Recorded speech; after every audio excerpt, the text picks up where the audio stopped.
Hello, I'm Hatu, welcoming you to another Asian Agribiz podcast. The plant-based protein market in Indonesia is in its early stages, but it is getting more attention from customers. Food manufacturers are starting to venture into this area, but we're not sure if they are making profit from it. In this podcast, my colleague Meliana talks with Widya Putra, CEO of Indonesia's plant-based protein producer Meatless Kingdom, about what are the opportunities for alternative proteins in Indonesia. Hi, Pak Putra. Hi, Bu Meli. Thank you for participating. You may be a new player in this space and definitely in Indonesia.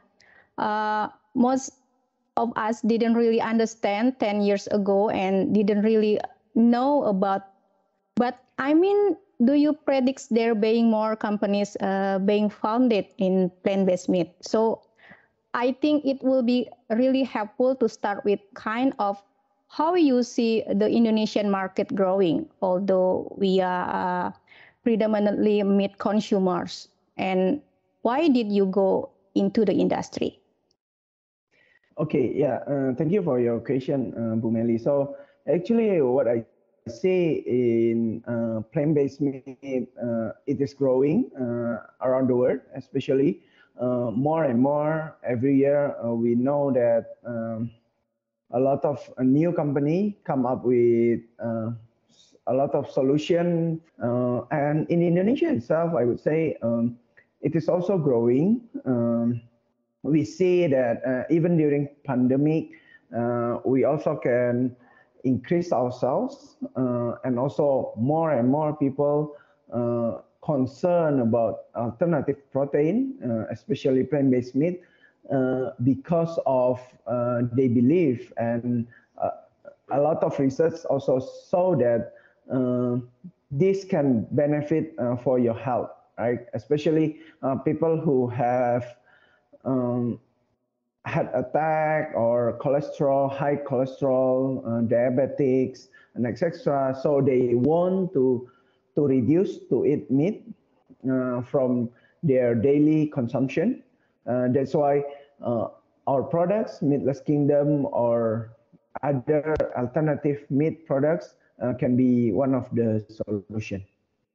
Yes, there is emphasis on health now, and producers are thrilled to offer consumers high quality protein choices as they explore vegetarian diet. So, Pak Putra, I'm just curious, what makes you stand out from the other players in terms of your product leading to investment? Yeah, so I would say Meatless Kingdom is a pioneer for ready-to-eat products.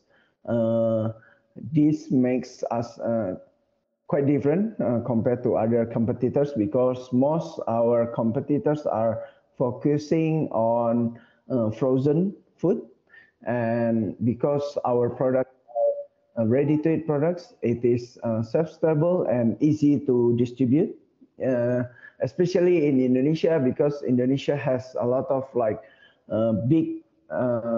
lot of amount of island, I would say. It is easier to distribute if it is self-stable. Yeah? And another thing I would say, because our taste also localized, we started with Indonesia market.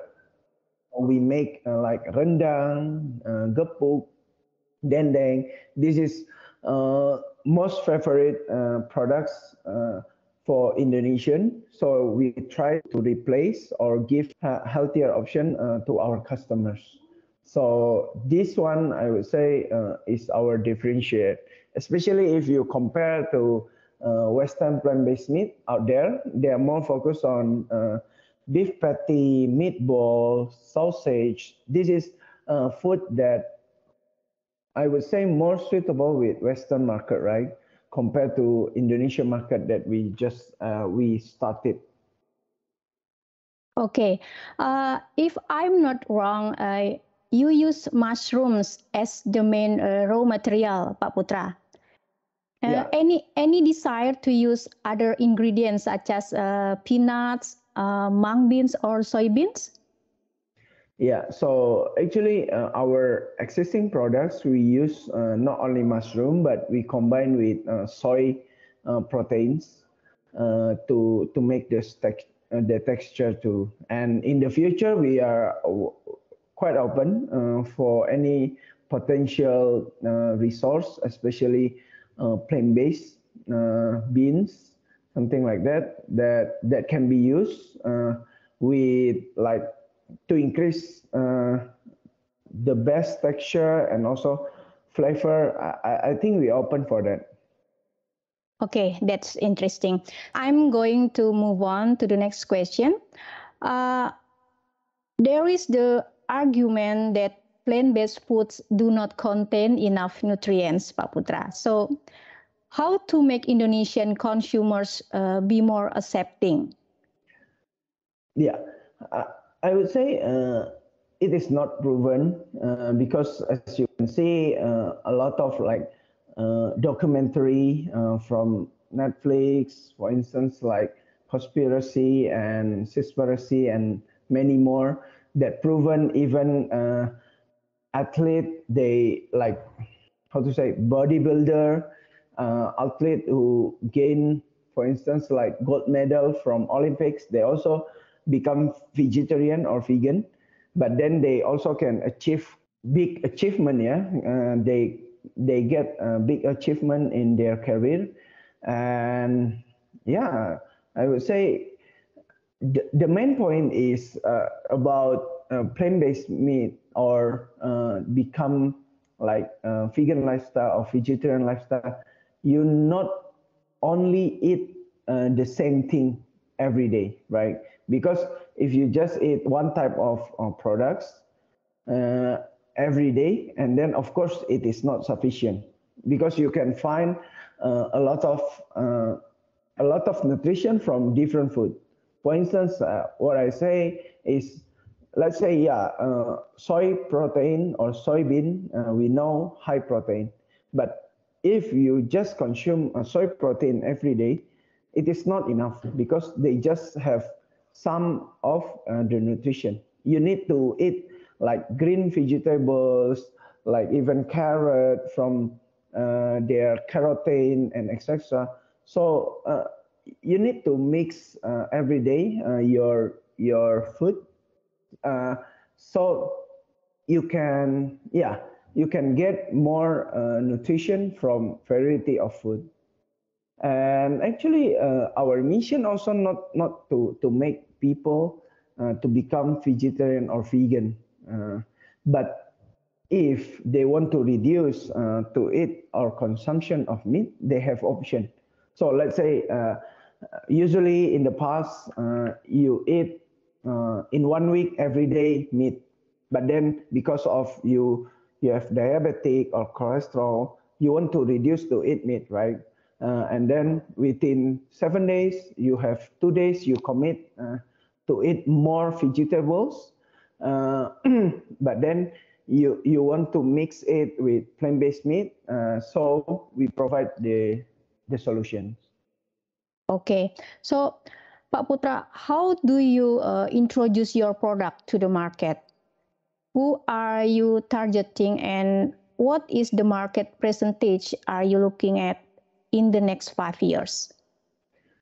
Yeah, we start with e-commerce. We already exist in most of e-commerce in Indonesia, and also we join some exhibitions to introduce our products, to give some samples, so uh, people or potential customers can try it first before they want to buy.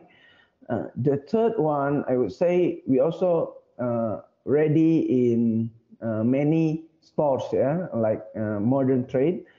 And for some of the shops, we also put like SPG sales promotion girls or boys to help or to reach out our potential customers. So this is the way that we introduce our products. And about the potential for 5 years, yeah, we are optimistic that we can gain more sales every year, and also targeted we start with middle up market first because they are more accepted, yeah, for this kind of products. Okay. Consumers basically consider taste and cost. How are you improving taste, texture, and price compared to other brands, Pak Putra? Yeah, I would say it is our products is delicious from what our experience in exhibition. For instance, like our rendang, even many potential buyers or potential visitors, they just don't believe our rendang is made from beef. So that's why we are optimistic that our taste is comparable with the real meat rendang, for instance. And for the price also, we try to make it affordable. To give you an idea, for instance, like our rendang, 250 grams, we sold it in 80,000 right now. And compared to other like real meat rendang, it starts from 50,000 to even like hundreds thousands rupiah. So our price is intermediate or in the middle of the real meat. Okay, that's really nice. Pak Putra, it is important. What kind of measure have you taken to ensure sustainability in your value chains? Yes, the first thing is the reason why our office or our manufacturer is based in West Java, because we want to make it as close as possible to the resource of raw material. In this case, is mushroom that we use.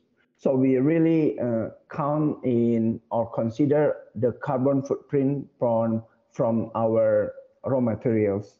This is the first one. The second one, actually, we also try to calculate that how many waters actually to produce this plant-based meat, how many carbon dioxides that we produce compared to meat. And surprisingly, we have roughly calculation. For instance, like for water, we can decrease the consumption of water even like almost 80% compared to production of meat. And also like for instance, the carbon dioxide, we also can reduce around 85% compared to the production of meat. So yeah, this is the data that we have. Okay. The last question, Pak Putra. What are the challenges of this industry? Yeah, I would say the challenges is to bring awareness to more people, because this kind of products, I would say majority of Indonesian people still never test it before. So they cannot imagine how is the taste, how is the texture. This is our big homework, I would say, in this industry.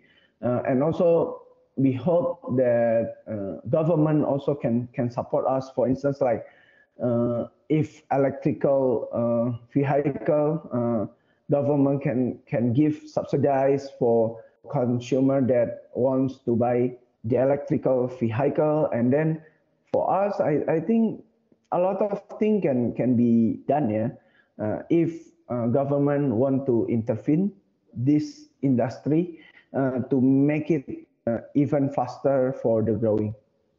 Okay. Thank you so much for your answer, Pak Putra. Anything else to add, Pak? I think for this moment, I would say this is not only Meatless Kingdom job, but also it needs to be shared by a lot of media. One of them is Agribiz. Asian Agribiz. Yeah, I think this is a good movement or a good initiative because we need more and more people to share these good things or this opportunity in this industry. Yeah, hopefully more people can try and can see the benefit of our products, of course, and also to see how they also can contribute to change the food lifestyle and also to bring impact to the environment. I think that's all from me. Excellent. Thank you so much for your insight and information, Pak Putra. I hope that you have grabbed some useful information from this episode. Thank you for listening in. And don't forget to subscribe to this channel on Spotify, Apple Music, or wherever you get your podcast. For more on the Asian animal protein industries, please visit www.asian-agribiz.com.